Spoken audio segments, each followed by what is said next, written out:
let's talk about the SEC. So a lot of people may think that this stuff really doesn't matter. It's just here in the United States. But normally, when it comes to really money and Vertcoin will only be proof of work. We have no interest in proof of stake or anything of that nature because proof of stake, we feel that is kind of a barrier to entry, just like with ASICs, where you have to spend a lot of money to participate in the consensus mechanism. We want to make the participation and consensus mechanism, which is mining. That's all that is. We want to make it as decentralized and as easy as possible to contribute.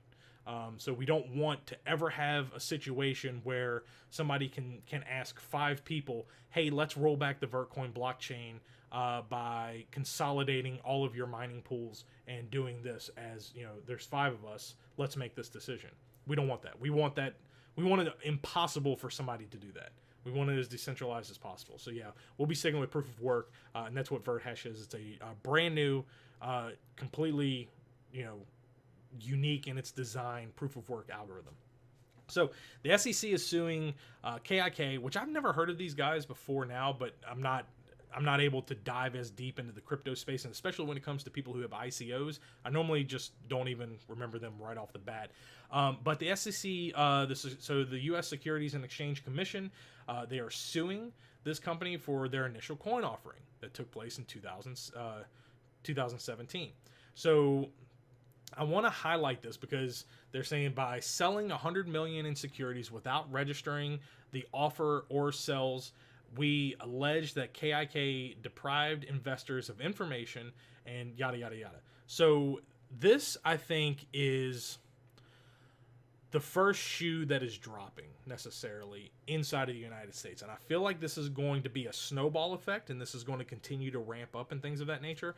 And it was a few months ago, maybe about 6 months or so ago, that we actually had hired a legal firm to review our project, review our tenants, all the things surrounding Vertcoin, to assess if we are considered a commodity, so according to the Howdy rule, or if we are a security.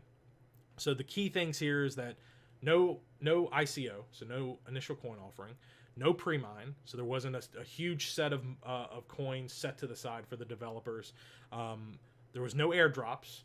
There's no master nodes. There's nothing that would deem us as a security. We are 100% a commodity, just the same way as Bitcoin is, and that is why I see stuff like this. I expect this stuff to continue to come down. I expect it to snowball. I expect more and more projects to get wrapped up in this. This is kind of why your Binances and things of this nature are geo-limiting people in the United States from being able to participate in what they have going on, because they understand that this stuff is coming down the road. And we're completely protected from this as a project, and that's one of the things. We may not be getting these huge pumps and all this flash right now, but we're thinking long term. So we took into account we don't want to be on the wrong side of any legal action or legislation and stuff of that nature that comes down the road from a cryptocurrency standpoint. So we didn't take certain actions. So we didn't elicit an ICO.